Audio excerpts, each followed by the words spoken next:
Jean-Marc Quillet. Alors, ce qui est amusant, c'est le C de Marc et le Q de Quillet, Jean-Marc Quillet. Je suis musicien, mais j'ai aussi passé ma vie sur scène du côté du théâtre et de la danse.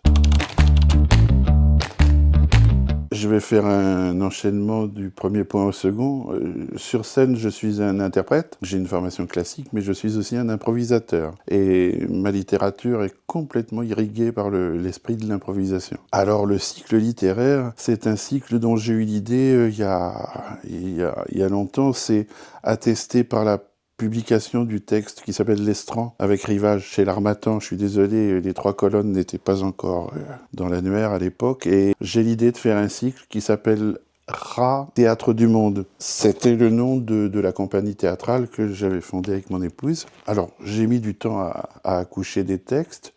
Les derniers arrivant maintenant. Il y a donc un jeu de mouillage, tout ça est sous l'égide de l'eau, entre la littérature romanesque et la littérature dramatique, théâtrale.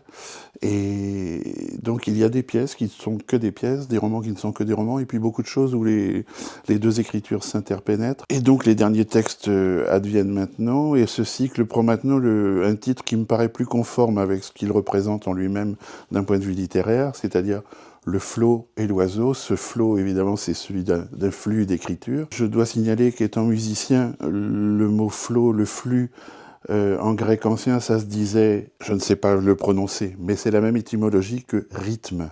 Je m'écoule, réo, enfin je ne le prononce pas bien. Et donc pour moi, flux, rythme, c'est la même chose. C'est-à-dire qu'en fait, l'ensemble des bouquins qui forment le cycle, c'est un solo de tambour. Ça peut être difficile à admettre, mais c'est vraiment ça. Donc il faut entendre ça de cette oreille-là et le vivre comme une musique. C'est-à-dire qu'il ne faut pas craindre de se laisser aller. On n'est pas dans une littérature purement cérébrale, bien qu'évidemment, faire l'abstraction, hein. Mais c'est surtout une littérature de glissement rythmique. Et alors l'oiseau, eh bien l'oiseau a des plumes, et ce flot par la grâce de la plume. C'est vrai qu'aujourd'hui on change d'époque, donc parler de plumes pour l'écriture, ça paraît un peu invraisemblable ou alors désuet. Mais l'oiseau, c'est aussi l'envol, et voler, c'est sans doute un des rêves les plus inaccessibles de l'homme, mais aussi celui qu'on réalise depuis un grand siècle, et ce qui nous permet de voir notre condition depuis un point de vue qu'on n'a pas eu depuis que l'humanité existe. Et ce point de vue, il est possible grâce aux trouvailles et au travail des physiciens, des ingénieurs. Il a fallu des gens pour penser qu'on pouvait voler avec des machines, puis pour les fabriquer, puis pour les faire voler, et puis même pour leur faire quitter l'atmosphère pour voir la planète d'un endroit où aujourd'hui il devient absolument inepte de penser qu'elle est plate. Tout le monde sait que c'est une sphère, on le voit, et elle nous permet de considérer notre planète, et aujourd'hui même toute la pensée environnementale, de protection de l'environnement pour la pérennité de la survie de notre espèce sur cette planète, s'analyse, se mesure depuis cet espace élevé. Donc l'oiseau, c'est aussi sans doute cette dimension qu'a l'homme d'avoir voulu s'élever au-dessus de sa condition pour observer lui-même sa condition. Donc il y a un phénomène d'autoréférence qui est aussi très présent dans l'ensemble du cycle, mais qui ne fait pas un effet de miroir fermé, mais de miroir ouvert. Alors, j'avais cette vision d'ensemble depuis la publication de L'Estran et de Rivage, puisque donc c'est imprimé, je l'annonçais, mais ça s'est évidemment affiné au fur et à mesure de l'écriture, un peu comme dans une improvisation. J'ai pratiqué le jazz durant une très très grande partie de ma vie professionnelle, et quand on part dans une improvisation, on sait d'où on part, on sait quel est le chemin à prendre, parce que souvent il y a, c'est très étonnant, mais ce qu'on appelle des grilles. C'est marrant, le jazz exprime sa liberté à travers des grilles, mais c'est un mot français, les Américains ne disent pas comme ça. Donc on a une idée du chemin, mais il est évident que l'improvisation est ouverte. Donc ce chemin peut connaître des bifurcations, peut être interrompu, peut connaître des suspensions, enfin on joue avec ça. Et donc c'est ce qui s'est passé pendant l'écriture. Il m'est apparu quelque chose de manière plus tardive, et c'est sans doute le début de ma relation avec les éditions des Trois Colonnes, c'est que ce commissaire qui est là, quand il est apparu, mais il y a plus de 30 ans, il est apparu parce que je lisais du San Antonio à l'époque, et donc la présence d'un commissaire, et le commissaire Maigret, et Sherlock Holmes, enfin, ces idées de détective sont vraiment des instigateurs importants de littérature, et puis le genre du polar étant un peu couronné comme étant un genre majeur, ce qu'il est. Hein. Mais je n'avais pas en fait la tournure d'esprit à faire des vrais romans policiers. Par contre, si je considère qu'un commissaire mène l'enquête, je trouve que la seule enquête, et je reviens au point dont je parlais précédemment, c'est nous, notre énigme, l'énigme de nos existences, etc., etc. Au départ, ça n'a pas été complètement volontaire, mais à partir des eaux de Mars, il était face à des réalités qu'il devait déchiffrer, mais entre lui et cette réalité, il y avait des filtres. Et ces filtres peuvent prendre des visages différents. Et donc le virtuel, le fantasmatique, l'ébriété, l'ivresse, c'est quelque chose qui existe. C'est petit à petit que la cohérence du cycle a vraiment pris corps. L'idée est simple. Il a surgi, je crois, pour une blague de collégien. Mon enseignante de français en 4e, 3e s'appelait Madame Berthelot. En abordant l'écriture du romanesque, alors que j'étais dans l'écriture théâtrale, elle m'est revenue en mémoire, commissaire Berthelot.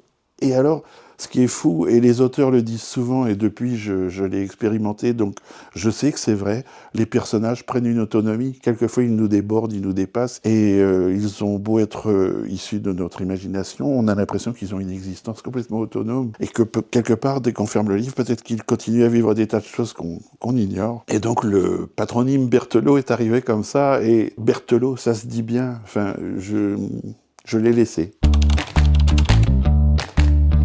Alors, mon papa était papetier, il était ouvrier dans une papeterie, il faisait du papier en quantité industrielle, et j'ai toujours vu chez moi à la maison débarquer du papier sous des tas de formes. S'il avait été orpailleur, qu'il trouvait une pépite, j'aurais trouvé étonnant que la pépite ne devienne pas un bijou. Et ce papier, je ne comprenais pas qu'il reste vierge. Le papier, pour moi, ça appelait le journal. Le livre, la bande dessinée, le dessin. Et donc, je crois que dès que j'ai su écrire, il est couvert des feuilles et des feuilles. Mais mon père était invité autant pour la musique que pour son art de raconter des histoires. Ça, c'est la dimension théâtrale.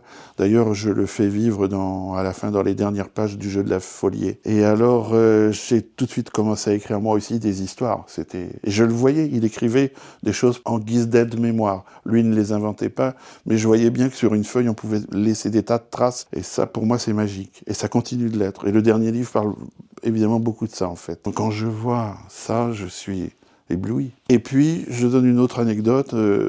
Ma belle-sœur de l'époque était secrétaire, et elle m'a appris à taper avec les 10 doigts sur le clavier. Et comme je suis musicien, je m'y suis mis sans problème. Et je tape toujours très très vite. Je pense et je tape. Je préfère même écrire à l'ordinateur qu'à la main. Comme je tape très très vite, ma pensée court, je tape, je corrige. Ça, c'est pour moi un exercice qui n'est vraiment non seulement pas compliqué, mais même agréable. Alors j'ai écrit beaucoup de choses qui sont fictionnelles. Mon épouse est universitaire, elle m'a permis d'écrire aussi quelques articles. J'ai aussi pris soin dans ces articles de faire un peu de littérature, tout en étant dans le domaine de la connaissance, qui tournait autour du théâtre, de la musique et de la danse. J'ai eu des fonctions qui m'ont aussi amené à écrire beaucoup de mails et de notes, et ça c'est perdu.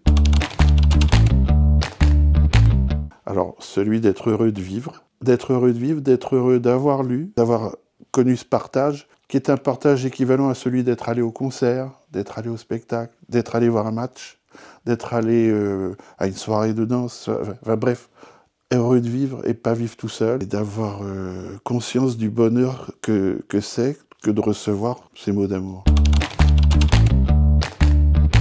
Mourir avec joie. On a le temps, hein? Mais je trouve que c'est le projet d'une vie, en fait. À mon âge, pas la vôtre. C'est un peu une blague, mais j'ai l'impression que si les gens d'une certaine génération s'occupaient de ça de manière plus sereine, je pense que le monde irait mieux. Moi, je suis heureux pour une raison très simple, c'est que mes textes ne dorment pas sur ma clé USB. Ils sont publiés. Je ne sais pas quelle vie ils auront. Ils existent.